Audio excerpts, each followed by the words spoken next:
was nothing, just lights in the trees, a trick of the frost, a ghost on the breeze. But I saw a mirror older than me, staring through time like it wanted to speak.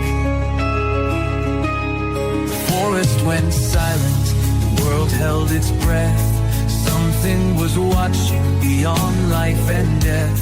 We stepped through the green, boots breaking the seal, not chasing a light, but something too real.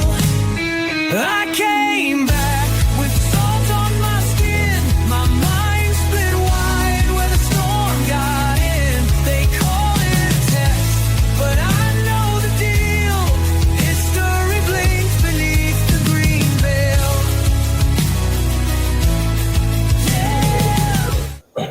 And good evening, everyone, and welcome to another edition of the Preview Review Show of the Green Veil. John, how are you tonight? Good, how are you? Good. Chris is at an event in Florida, so he'll be joining us again next week. So I want to also say hello to everybody that's watching and listening on all the broadcast platforms. John, and I know we had this conversation a little bit before we started the show. I've been really analyzing, especially the last couple of chapters. And I'm literally telling you, I would lay on my couch and just listen to the audio of the shows and just try to absorb everything that's going on and try to get a better handle of what I think is going on or what may be coming, because we only have a few more weeks left till this is done. Chapter 22 airs on December 24th, Christmas Eve. And I hear the word convergence a lot and frequency. Resonance. And thunder is striking over my house. That's bizarre this time of year. And I'm trying to figure out like where this is going. And I don't know if I'm going to be right. And I think there's other people that are doing the similar things that I'm doing right now, trying to figure out how to put this all together. And it's also, I think what's going on in this time distortion bubble is also a rift in time, showing all the things that have gone on in the Earth's history, and it's broken. There are things that happened that simply were broken in history. Maybe the erasure of past civilizations that we don't have no memory of, things that went on in our past, it's all about the Earth's harmony with the creation on the planet, and how we have lost touch with that creator. And it can be a combination, convergence of the science technology that was present and also of faith. Both can be true. Both can come together as one. And I think we experience a lot of power, corruption of power, manipulation of control, everything that goes on. And then we factor in the non-human intelligence aspect of this moving forward, and how that is a threat to our human existence. That is a direct threat. So am I on the right track with this? I mean, it seems like there was a purpose to what happened in Rendlesham. And based on this story, there's a purpose to it. It's to fix, to repair, to remember, to do everything we can to reharmonize everything for everyone as a whole, so that we can evolve as a species further and to prevent another broken, serious part that could happen in the future with the threat of AI, NHI, etc. Am I wrong, or tell me where I'm wrong and where I may be right? Well, okay, I laid the premise of the story out, and it's based on everything that I learned from the event, all the people that showed up, all the things that were stated behind the scenes, not publicly. A lot of it's public now, but it's not so much public about the event, it's about what's going on. But if you go back and you look at history, which, by the way, let's talk about history. our society, a section of our society is trying to erase history. It's not being taught in school anymore.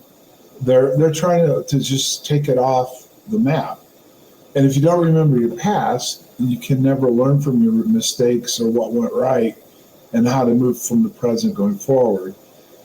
Rendlesham, there's a lot of things that have come out about it that have been, people have, fought over. I mean, who was there, what their involvement was, the binary code, the glyphs. Then these people that showed up, put off Green, Nolan, Kelleher, the interest from the Bigelow group, what's going on with, UAPs now, how they changed it from UFO to UAP. And most people haven't grasped why. Most people think it was just easier to hide documents.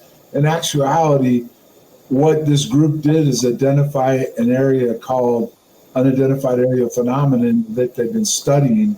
They know it's real, it's intelligent in nature, and it affects things.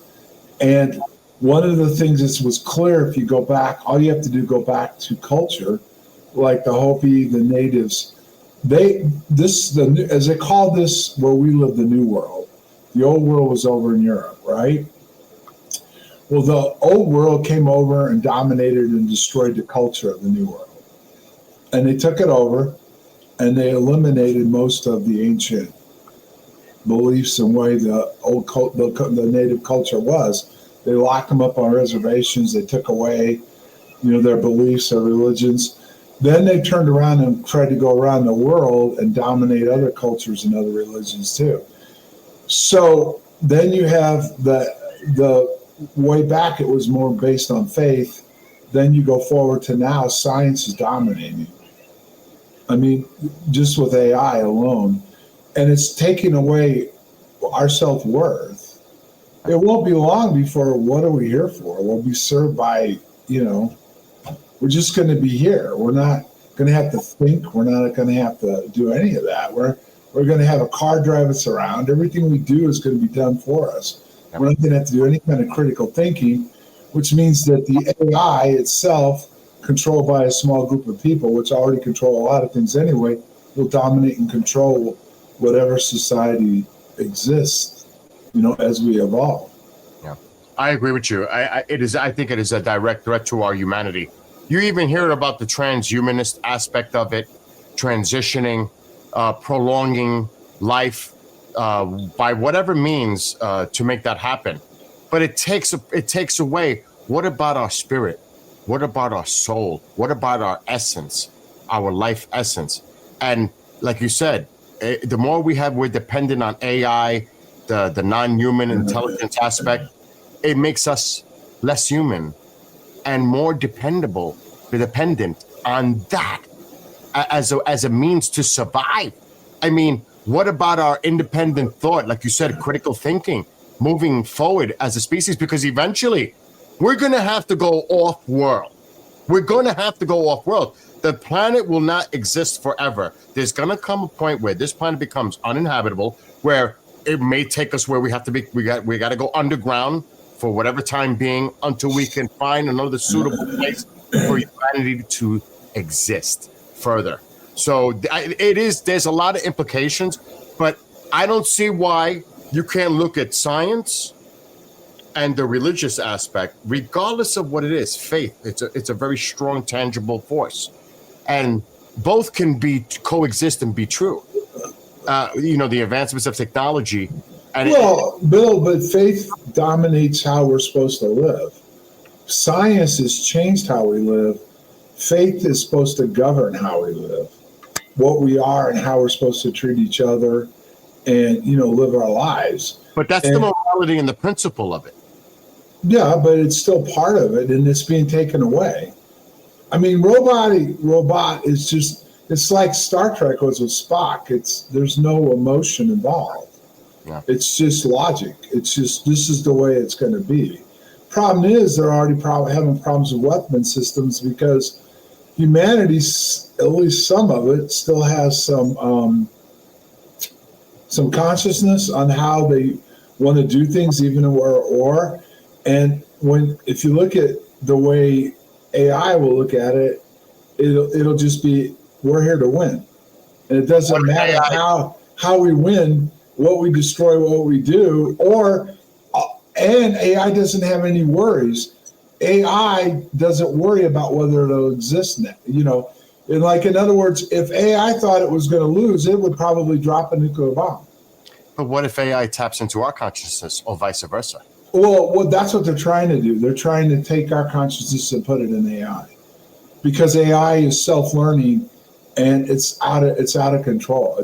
They're having trouble with it. I mean, there's stories out there. You just have to look at the robotics. In Japan, there was an attack. The robots turned on the humans. And not only that, the Chinese launched their first attack, cyber attack, using AI. Yeah. Like on a new level. I did that recently. So yes, the AI is becoming really, I don't want to be an alarmist, but it is becoming a dangerous. Well, that's what Star Trek, if you were a Trekkie, and even Star Wars, the computers controlled it. The ships were controlled by the computers. The weapon systems were controlled by the computers. And it was whoever had the faster computer was basically who was winning. And that's, a lot of this has changed now for two reasons: for quantum, and then also we're getting really good at making our energy sources smaller and smaller, so we can generate the energy necessary to drive the computers and to control everything. Then you have to throw the fact in NHI, non-human intelligence, is there. I mean, that's what the UAP is. I was going to ask you that. That's funny you mentioned that. I was going to ask you, so do you think that this is something that is not, okay, we may have somehow reverse engineered, back engineered, however you want to put the terminology, into something that is a UAP source? The movie coming out, Day of Disclosure, that they wanted me in and I wasn't going on, they just, the producer was just on Brett Baer Friday night on Fox. Oh, I know a lot of UFO people don't believe in Fox and everything, but they interviewed the guy. And he basically, his theme for that 10-minute interview was, this is being weaponized, which is exactly what I said in 2020. Weaponization of UAPs, which is all my FOIAs have been based on and everything else. But wait, time out before you continue your thought, and I don't mean to interrupt you. But isn't that always the objective of the military-industrial complex? Is when they get this advanced technology, breakthrough technology, the first application is military. Well, yeah, but I mean, the point being is that they never admitted it till now. They've got 35 people, allegedly. I don't know who they all are. Some of them are the regular players. There's other government people that have come out and said, we're in a race like the Manhattan Project. Whoever learns how to utilize this technology the best will control the world for the next 100 years. They basically said in the interview and the clips was, the Manhattan Project allowed the United States to control the world for the last 90 plus years. And this next race of technology is what's going to dictate what we do for the next 100. Well, the thing is that there's something that they're not talking about, which I was one of the first ones to talk about it. Not the first, but one of the first, is we are going to evolve. We are no longer going to need the human container. We will no longer need to be a biological being quicker than most people realize. But what does that incorporate? The consciousness will no longer need to be inside our body. So we'll live as an energy being. And that's part of what I talk about in this series and came out under my hypnosis and everything else. And the bloodlines are key to this, because the bloodlines go back to the ancient, which was here, that for whatever reason, we had to have a human container to evolve, but it's going to change. I've heard that theory, though, in the past, that eventually, as we evolve, we will turn to a consciousness light being type. Yes, that's exactly what's going to happen. Star Trek was the one that first started talking about it way back. Yes. But that's where we're going. The consciousness, we're in a race. That's why they're trying. They don't want AI to take over everything. That's why they're trying to figure out how to use. Either they're going to put it in the AI, or they're going to be still the mind. There's people that can control the AI with their mind, like Stargate was. So, because you mentioned Bigelow earlier, amongst the others. Yeah. And Bigelow was part of the Rendlesham, indirectly, directly. I wasn't aware that he was part of that. Well, there's some things that are coming out right now, Bill, that you may not be aware of, and usually know most things. They've exposed some stuff that's gone on with what Nolan was doing with DNA. And then another person's come out. There was a private group that the key players have always been in on. And they've got evidence now that this whole thing was thought of way back with Bigelow. And this whole narrative is being driven by Bigelow and the NIDS and all that other stuff to move forward. But like I said way back when To the Stars came out, they're going to control the narrative. Of course they are. Well, let me phrase that. They're going to try to control the narrative.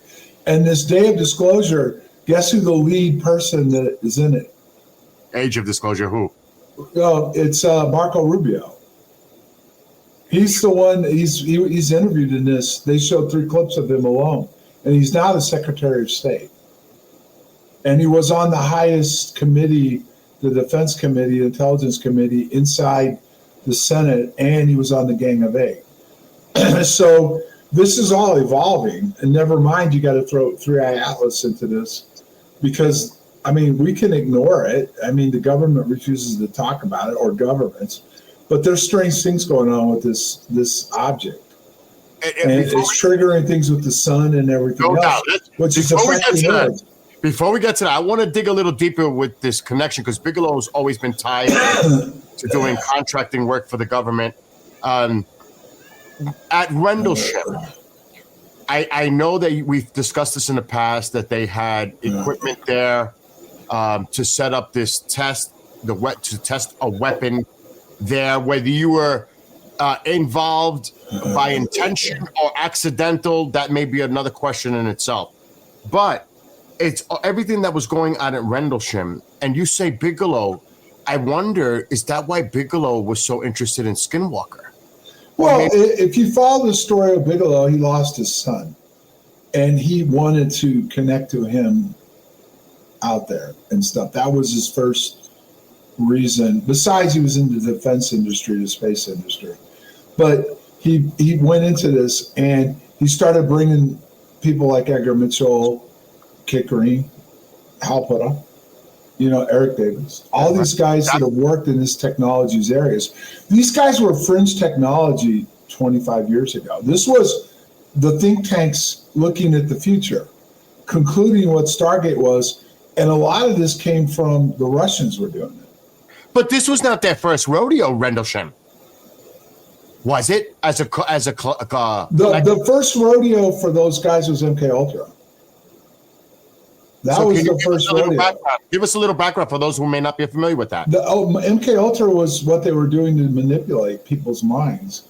They were using it. They were seeing how they could manipulate people to not remember things, go on keywords and everything, so they could actually put a thought in their mind, and then later on activate them, or they could hide, or they could activate a word, could activate.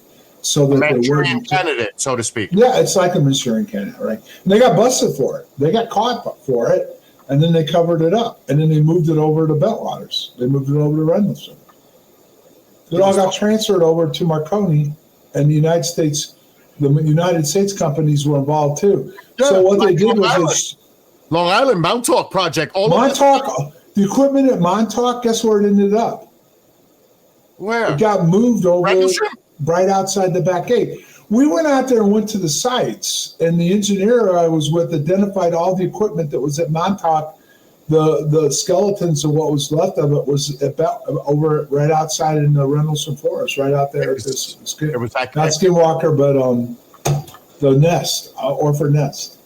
All the equipment that they were working on in the States, and when they got busted, got all moved over there to the forest area. So do you think that there is a connection between these incidents that happen at various nuclear sites, or that may contain something related to nuclear, that they were doing these tests? Because you know where I'm referring to, the Maelstrom and some other. Yeah. Well, I can't. There was Marx generators where we were at. There was Marx generators at these nuclear sites. Okay, and Marx generators started with Tesla, and one of the one of the original generators as they evolved it was what was used with the Philadelphia experiment. Right. But guess what? It's still classified.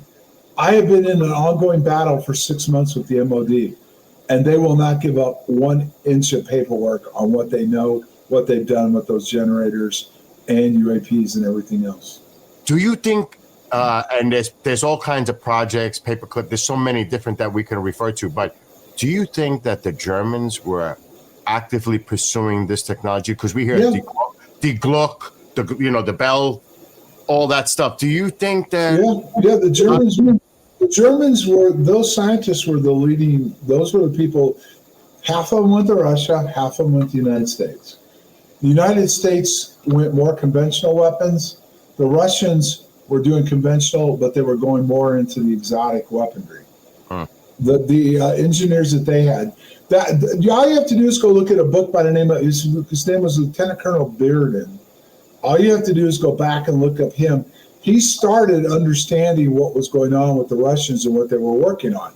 And then he warned the United States, which then Andy Marshall got involved, and he started the Office of Net Assessment, which now has been disbanded by Trump, believe it or not. It was disbanded in May. It was closed down. But technically it was, but I was told it wasn't by a guy that worked in it. And so they had to play catch up, and that's when Puthoff got involved with Stargate and SRI. So SRI goes back to Gary Nolan now with the DNA, with the study of the brain. SRI has been neck deep in this forever. They were involved in the Rendlesham incident. And all those people go right to Bigelow and the money that he got from our government, that whatever that project was called. I think it was NIDS or whatever. There were different projects that got funded, and I forget which the last one was from that they got, where the senator from Nevada got them some money. And they were studying Skinwalker Ranch and the phenomenon there, and they've been looking at that type of technology for a long time. These are the guys that know the most about it, and it's coming. You also mentioned, and I know we're going to get into some of the aspects of the sun and what a lot of people are wondering, did Atlas have anything to do with these X flares that affected? We had, I seen it beautifully here in New York midweek, what was going on with the G4 severe storm. But before I get to that, you also touched on regression. Yeah. And that to me tells me that there were memories that were either purposely it's I don't know, it's crazy weather going on here right now, John. I hope I don't lose the connection. But suppressed, whether that was intentional or not, or was it due to the experience itself at Rendlesham and the information that was gathered during your regression, which I think is going to be coming out in an upcoming book, right? Well, I'm not going to talk a lot about the hypnosis in the book, just because, it's one of those things where the hypnosis was real. It was very strange what came out. It happened in '88, the first session. Who conducted it? It was a police officer in Los Angeles. He was a hypnotherapist. He did that for the police department. His name was Al Ward. I think he's finally passed. He was already in his 60s, I think, when he did it. And I think he's passed. He was getting pretty old about 5 or 6 years ago when I talked to him the last time. But you had you had the entire regression sessions? Yes. Session. I have the one he did, and I have the one that was done in Phoenix later. Yes. I have them. Okay. So, because we mentioned MK Ultra and some of the things that these individuals were involved with, do you think that? And I'm just going to ask you straight bluntly: was it the event that suppressed memories, or was it created artificially by someone that was interrogating you and they? Well, The interesting thing is you'll have to take it for face value. What's been released in Conduit says a UAP can affect what you remember, how you remember it, and it manipulates the mind. And like the mind itself, like we've talked about this before, but I'll go back into it. The God's helmet, you can go look it up online. Persinger was involved with all this too. And so is Chuck Tuccaro that initially did the Rendlesham, the Bentwaters event for CNN. You can put something on your head and it can and put frequencies into the brain and it'll affect what you remember. You can actually, it's online. He did it with CNN. You can know what's going on in another room. You can actually see and communicate with the manipulation. And that was back in the 80s. So imagine how we've advanced now. It can also be weaponized, like what happened with the Havana syndrome. Yeah, but that was done differently. That was I know, but I'm just saying on the flip side. But the helmet for the F-35 is exactly that. That's how the pilot flies with the helmet, which it manipulates the mind. He controls the aircraft through his mind. Right. They won't talk about that, but it does. Yeah, I think it's amazing when you think about what you all experienced there. And to me, it's been a suppression of information from the get-go in so many different areas of this field. But the thing that bugs me is when people say UAP, right away they correlate it to extraterrestrial.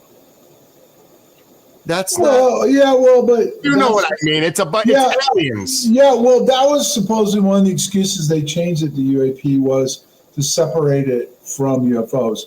But remember, the New York Times wrote the article and they bunched it in with UFOs. And I mean, there's a lot of people now that are coming out in Congress and stuff saying we should have kept it as a UFO. You know, but it's not. It's not. The thing is, what happened to Bentwaters, other than what Penniston and Klein saw, no one else saw an object or a craft. They all saw lights, you know, and stuff. The Maelstrom incident was all lights. It wasn't a craft. There was no beings like a biological being. The majority of the incidents that are reported aren't hard craft. There are incidents where there was craft. Right. But the majority of the stuff that's seen is not a craft. So it clearly needed to be separated, you know, and most likely from back in the 40s, it started with, you know, the whole thing with the Foo Fighters and all that, with the UAP stuff. But the Germans were working on a real craft that could use gravitics. Uh-huh. So probably the things that we're seeing with crafts were probably us. And the majority of the time, and these lights, you know, or UAPs or plasmas, whatever you want to call them, are actually the intelligence. And it is the life form. It is a self-contained life form. And they're using the plasmas and stuff, they're creating that effect to make everything go stealth. And we've been working with this technology for decades. This is not something that started in the 40s. The Germans started it, and it's been growing since then. Yeah.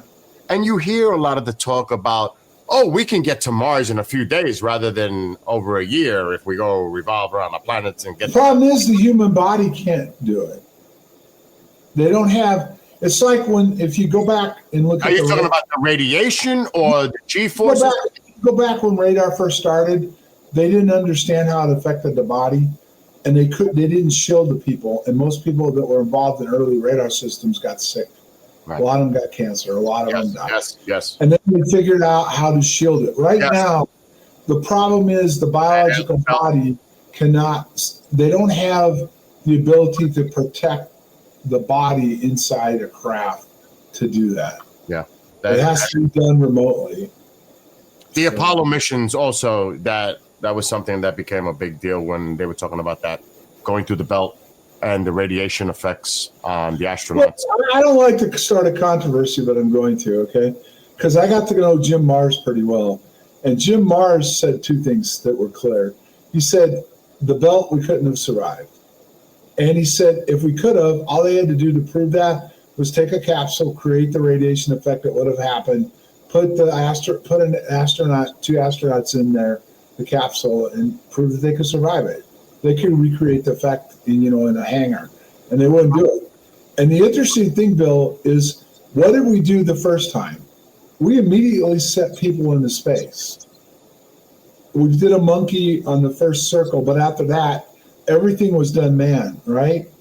They're not sending men to the moon right now. They're putting robots in it, and they're seeing the effects on the robots and the sensors on how it would affect the human body. So you don't think Artemis 2 is going to do a mission that goes orbits the moon and comes back? You don't think that's going to happen?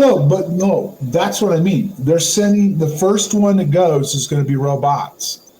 They're going to have sensors on the robots to see how the belt affects the sensors, so they know how to protect the astronauts. We've already gone through the belt. Why do we need to learn any more? The technology we used in the 60s and early 70s, come on, we're super advanced now, and we had to learn each time we went up there and back the effects on the craft and everything else. Why then are we sending this stuff, not just sending astronauts, and why did we stop? Maybe. Well, I know one of the things that Mars said was it wasn't going to be easy to hide that anymore. But we advanced enough technology-wise they couldn't fake it anymore. But what if there's no need to put humans and we use AI? Well, isn't that the whole idea? To create an area where we can inhabit. So, I mean, if you think about it, we can have them do all the construction. I don't want to go into some far-fetched hypothetical sci-fi angle here, but if you had robotics do the engineering and the infrastructure instead of humans, and create these habitable things where we can then send the humans there to just occupy. I mean, that might be more of a rational way. No, that's true. But the point being with Mars is, and my point I'm just trying to make. Yeah, I was more referencing closer to the moon first. Yeah, but no, and in Mars, I get it. But the thing is, it takes a long time to go up there. The human body does not do well in space. The astronauts that have lived up in the space station don't come back, and it takes them a long time to get back, get healthy again. And that's just a short time. And to go anywhere out into deep space, I think they said Mars would be a one-way trip. It is. I was just going to say it's a one-way trip. If we can get through the belt. That's the thing that's always perplexed me. I don't really think we had the technology back then to get through the belt. But we may now, though, John. We may now. They're testing it. That's what I'm saying. They're sending spacecraft through the belt with robots in it, not humans. Right. That makes sense. Yeah. That does make sense. So they're trying to figure out how to protect the human. Or have they built the craft right and the suit right that'll protect the human? But why would they have to do that if we did it in the 70s? Well, there may be new applications to test, new type of material, metals, alloys, etc., just to see how they're affected in real time. They always got to do that, and they got to spend money just to do it, just to say they did it. Yeah, but this is being done commercially. So commercial people don't waste money. The government does, but they don't. So the point being is they're doing this for a reason, and I wonder if we ever did really go to the moon when they said we did. Maybe I'm not saying we didn't. There's some evidence to say otherwise. So my point being is we're lied to all the time about everything. And I think that this 3i Atlas is a bigger deal than they're letting on. Again, lack of information coming from NASA, really, really slow drip. It's like, okay, what's going on? Don't blame the shutdown anymore. I don't want to hear it. But from the things that I've been reading about, it seems like it really lost a lot of its mass. Like the thing just broke up when it neared the sun, and it exposed its nucleus. And that's why it's looking different when they're looking at it. But we just had so much geomagnetic storm activity. There was an X flare, and I'm not saying this is responsible, but just as when it was interacting on the other side, then this swings around and we get all this activity coming from the sun, and it's affecting the Earth. Well, but if you go back, just go back and Google it. They predicted when it went behind the sun, it would create this issue. That was put out by different scientists. and it went behind the sun, and That happened. it triggered the sun, and we had these X flares. Now, I personally can say this because it happened to me that day of the big flares that even caught our government off guard, the scientists off guard. They were predicting like a 6 or 7 at the max, and it ended up being like a 9. They saw it all the way down into Mexico. And the excuse they came back with, the reason why was they said it flipped and it came from the south and not the north. But the point being was they didn't even realize it was going to be this powerful. They were predicting right before it happened it wasn't going to be that powerful. And so the interesting thing was that affected the sun. Now, again, history, you'd have to go back, and you'd have to go back in books, I'm sure. We were speaking when it was going on, and I told you, dude, I can see it. It's red, it's green, it's blue. That's nitrogen. I was like, dude, it was stronger than predicted, but on space, it was a G4 severe storm. That's how they're listing it. What I'm saying is, it was not only stronger, but it affected people. It affected me. I was not myself that day. I'm just telling you, dude. I was dragging ass. And here was the even funnier thing. I have 3 young cats in the house. They slept the entire day. They've never done that. They did not. All they did was eat and sleep. There was something going on that day from the sun was affecting, and supposedly, and that's the sun is what triggered the Great Flood. That's what I've been told the flood was triggered by the sun. Never mind, remember, it's been so much news that a comet appeared in front of it and it just disappeared again. Yeah, they said it came, this is what I read, that it came from the Oort cloud. It's still considered interstellar, but it came from the Oort cloud. But I read another report that they're concerned on the entry points of these interstellar objects, especially within our own Milky Way, where other stars and planets exist, that this can continue, and we can be in threat of a potential future interstellar object with colliding with Earth. Specifically in this study, it was the equator. I was like, what? What's going on? Well, the other thing is allegedly, and I haven't followed up on it, there's another object behind 3i now. This showed up in front of it, and then there's an object from behind it now. So I don't know. I mean, it just getting back to the Green Bell, to Veritas Obscura. Part of the story, as you said, you're starting to understand it better as far as we're going along. There's something that comes in and affects the people that need to remember. It activates certain things on Earth. It creates an effect on Earth, and people start to remember what they forgot. But is it lost memories of our past? And is it activated by a frequency, or is it something that's embedded in each and every one of us in our DNA? It's not in everybody. Not everybody's going to be able to have it. You have the opportunity to change, but certain people have more abilities than others. Well, that's like in anything else. You might have a higher awareness, or you might be skilled in one area. Another person has a skill in a different area. We all have, our attributes to ourselves that we hone in on. But so it sounds like it's going to be where people have to make a choice on which direction they want to see themselves go. Individually and humanity has to make a choice. That's exactly what I was just going to say. We're coming to that defining moment, but you also have to say that what created us is time to move on.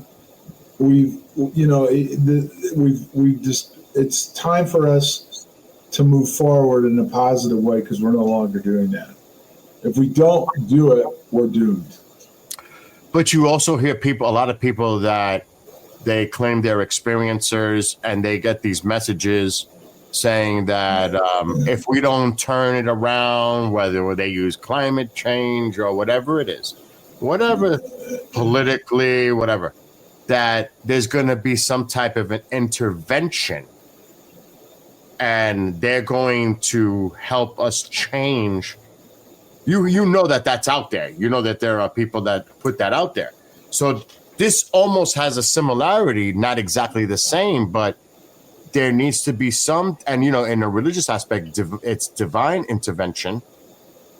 If like me, I'm a Catholic. Yeah, but if you really go back to the religious aspect of the Bible, the divine intervention means we're going to be destroyed. You're going to either go upstairs and the rapture is going to happen and you're going to go before it starts, or if you don't go up there, you're going to go through 7 years of hell. So, I mean, that's not an intervention. That's basically the rubber hits the road, dude. You're not welcome. Goodbye, and you're going to live in hell. You know what I mean? So you don't think right now we're at a course that it's going to hit the fan, and wherever the dust settles, that's how we move and evolve as a species? Well, I mean, okay, if you go to the Hopi prophecy, the Hopi prophecy lists some things that would happen that would happen that would lead to the next evolution. And part of it's losing your way. And we've lost our way in so many different ways. And we don't have, and I say we, because there are a lot of good people out there. I know what you mean, humanity in whole. Humanity as a whole is no longer the way it's been. It's changed. And it's not good. It's evil. Evil is overtaking. Wait, hold on. If you continue that, doesn't technology have a part to blame in that? I mean, it could, because a lot of people out there, because there's been so much thrown at us in the last decade, a lot of people felt 5G was going to trigger a lot of this. And if you go back and you look at 5G came online about 8 years ago, 5 years ago, 6 years ago. I'll probably be wrong. But about the time 5G became active around the country is when a lot of crazy shit started happening. But even the evolution and the creation of the internet, how that changed a lot of this, the landscape of how things have moved so fast in the last 20, 25 years, even 30 years. When I remember Windows 95, how it's just grown, and a lot of it is used maliciously. You have a lot of fake stuff, AI now. Now that's a big deal with the AI part of it. It seems like the technology, especially with the AI factor, and you mentioned the non-human. This looks like this could be where we really start to go down. Well, a lot of people are starting to say NHI is the devil. There's more and more people starting to say heard that too. They are starting to point that NHI is the devil. All I'm saying, Bill, is you're right. It's been a lot of different things. It is. But when 5G came online, and we could Google it right now and we can know. But about the time it came online, remember the Vegas shooting? Yes. That they had a 5G satellite dish out there. They've had the people. We've gone from maybe an argumentative society to a angry, combative society. Yes, I agree. And that's all happened since 2016. That all started at about 16 or 17. And how do we pull the brakes back? That's part of technology. We have to either get rid of it or we're probably going to destroy ourselves. We don't need the aliens to come down here to destroy us. We'll destroy ourselves. No. The thing that concerns me is always, and I am not a conspiracy theorist type of person, but I'm always concerned that there could be some type of a false flag event. That's one. Sure. A wag the dog moment, two. But what if they, and I don't want to say, I'm being hypothetical, if by some reason everything got shut down, the earth stood still type of deal. Well, yeah, but that would just mean that most of us would kill each other. I mean, the elite, if it was planned, would have their bunkers. I mean, you have to ask why all the billionaires are building bunkers, and they're building certain areas to go to. You have to ask why there's certain things going on with bunkers being activated and new facilities being built for government officials. Though I don't think most of them think they'll probably survive it. They won't. There'll be very few. The people that will survive it will be the rich and the smart people, the engineers and stuff. It won't be the everyday common day Joe, even the politicians. You'll have some doctors, obviously, but it'll be mostly engineers, people with that type of, yeah. And because once you get to the point where the robotics can do most of the work, and that's the other thing that people, I think it's starting to catch people's eye a little bit. AI's going to eliminate a lot of jobs. Oh, for sure. What are they going to do with the people if it can't work anymore? No doubt about that. It's definitely going to affect the workforce. I don't see how it doesn't. I mean, it's going to obviously, and it's going to be less expensive, just to do it that way. But Genghis brings up this point in chat. Google says it came out commercially in 2019 for public use, 5G. But however, that's the public use. It was probably used by the military years prior. Right. And what my point was too was it came out, but it wasn't until most of them were activated. In other words, they started doing it in larger cities and they branched out everywhere. And the point being is there's a network now. I think the big carriers cover 98% of the country with it. So that's the last few years has been when things have started become combative. Think about it, right? It came out, and then right after that was COVID. Then we had the Summer of Love, and it's been nothing but combative since.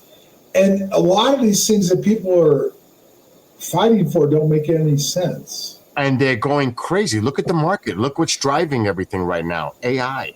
A lot. Right. Yeah. It is. It is technology is driving the market. But power, greed, control. Is it connected? It seems like it is, John. AI. Yeah, but here's the scary part, Bill. What's going to happen to us? Exactly. They don't need us anymore. We're not needed anymore. And that's where you've got the people that the ancient astronauts or whatever, these guys that supposedly are experts in this, they basically, they come around and say that this civilization came here and seeded Earth to get some of our commodities. We evolved, and they either died or left or both. And then we've evolved, but we're at the point now where we don't need the population anymore. And also, the Earth can't sustain itself based on the population that we have. So forget about if the aliens are coming for a minute, 3i Atlas, the Greenville. We're coming to a point probably in the next decade where there's a good chance 40% of the civilization is not even going to be needed anymore. What's going to happen? What's going to happen? Yep. Before we wrap this show, I do want to ask you, any update about your books? You said November. Well, we're mid-November now, dude. Yeah, Veritas Oscura of the Greenville. It's going to be available. It's 145 pages. Can read it from cover to cover. And it'll be available for pre-order on, I think it's December 21st. I should have wrote that down. And if you order it, pre-order, it'll be shipped to you by December 28th. That I know for sure, the 28th. Okay. The Project Reynolds from Crossing the Threshold, Weaponization of UAPs, that will be available on December 1st for pre-order, and available, it'll be shipped if you pre-order on the 1st by the 8th. You'll get it by the 8th. So the obviously the sci-fi one is the one we've been talking about, and it's I feel, and I don't feel like I'm a person that's clairvoyant or whatever necessarily. All I'm saying is this is how I wrote it, and something drove me to write it this way. You're talking about this? Yes, the Greenville. Right. And there's a strong message in it, Bill. I mean, let's talk about that for a couple of minutes. I agree. Tell me what's blown you away by the message. Tell me what you're getting out a profound moment for the future betterment for humanity. A way for that, because like I said, I'm starting to like put this together. How I really cannot wait for that Christmas Eve episode, the final one, because to me, this is what brings everyone together in harmony and peace.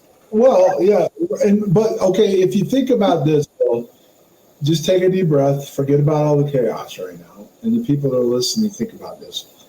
What is probably the one of the most 24-hour periods where things are the most peaceful and people get along? When I'm sleeping. Well, 24, okay. Usually from about noon on Christmas Eve. Oh, yes. To Christmas evening. Mass, midnight mass. Midnight mass. Oh, for People sure. all come together. They have a Christmas Eve dinner. They go to midnight mass. They worship the Lord. More people go to church, I think, Christmas Eve than any other day. I think, or Christmas Day, whatever. I know there's a lot of people that go on Easter and Good Friday, but I think Christmas Eve and Christmas Day, you put them together, is the highest amount of people that go. The whole month of December usually is pretty peaceful.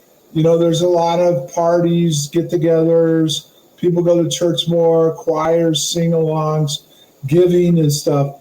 So, but it culminates on Christmas. World War II was paused, and World War I was paused on Christmas. There was a ceasefire for 24 hours. Yeah. So it's the most peaceful time. Yeah. And then we go back to the chaos again. Yeah. It's funny you say that, though. Even when you go out, if you go even walking out on Christmas Eve and you're doing some late minute shopping or errand running, everybody's like in a positive smile on their face, cheery mood. You know, you hear the laughing, like everybody you could actually visibly see people being happy from all walks of life, whatever. And it's the biggest month for charity giving and everything else. It is. And you can actually see it. You could feel that energy. You could actually sense it. But then, like you said, it's even after New Year's. That's when the crash happens. After New Year's Day, then everybody's thinking, oh, man, now I got to get through this long winter. And it's back to this bullshit. I don't want to say the word, but back to the BS. It goes right back. It doesn't last. Like you said, the month of December, then it comes right back, the chaos. And then you're right. But the best day is Christmas Eve. I've always felt like I agree. About noon on Christmas Eve till noon or early evening Christmas night, it's just harmonic. I agree. 100%. Yeah, and everything. And this is based off of the lead up to Christmas and the effects on how we can change. It'll eventually be laid out in the next. I think it was 18. I think you've already seen it. I stumbled on it and I cheated and I was like, oh my gosh, this is it. This time is the most important time. Anyway, before we wrap this up, I want to say thank you for everybody for tuning in, whether you're watching or listening. But before we wrap, I definitely want to give out the credits to the person behind the scenes that makes this all happen too. And that's Keith Kerlock. Check out his site here, bcss.rocks, and of course, Rose City Sound Project on YouTube. You can see it there at Rose City Sound Project. John, any closing thoughts before we wrap it up? Just, I hope this, as the whole series is important, but I hope these next few episodes maybe get people to stop and take a deep breath that'll watch it and maybe think about how they can affect themselves and others around them, because it's got to build. It's not something that, Christmas Eve is important, don't get me wrong, and it's the best day. But if people would start thinking positive and try to think of the good in humanity themselves instead of be driven by evil and hate, things could maybe get a little better, I hope. Because I think something's going to happen in the next few years that's going to define humanity. And right now, it doesn't look like it's going the right way. I totally agree with you. And somehow we need to just come together, and despite our differences and all that, but we need to find a way to come together and, be, like you said, it's about our moving forward, our evolution, humanity, for the betterment, for the whole, for all of us moving forward. Because like you said, there's a sense, I think, by many that we're not heading in the right direction.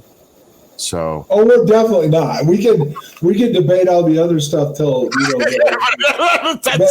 no one can sit there with a straight face and tell me right now humanity's in great shape right now. Exactly. I mean, the environment, according to everybody's falling apart. We want to kill each other. We're at each other's throats. Let's not sugarcoat it, John. Let's just it's not going well right now. And whatever the man upstairs or woman or binary being created us, I can't believe they're sitting down here and looking at us with a happy smile right now. And if I was in charge, my patience would be growing thin. That's all I'm telling you right now. We're running out of time, people, and I hope we can change. All right. And I hope this plays a little part. And Bill, I got to give you credit for doing this every Saturday night. So there's people that can listen to this. Well, without you, it wouldn't be out there. So. But it's an honor and pleasure to be here with you and Chris DeParno when he's on and the others and all those in the audience. And I can't wait till Padre comes on for one. Oh, we got to get him on next week because it's really going to start up. Yeah. All right, folks, we are out of here to Rafe, and I see Rafe and Genghis and everybody else chatting in the chat rooms, all those. Thanks for joining us, guys. Yes, have a great rest of your weekend. We'll see you next week. Don't forget Thursday, 5:30 p.m. Eastern on all the audio and the video platforms. You should know where that is if you've been following the series. If not, go to the YouTube and catch up to all the episodes because it is now time. It is now time leading up to Christmas. So for John Burroughs and myself, all of you have a great night, and we shall see you next week. Good night.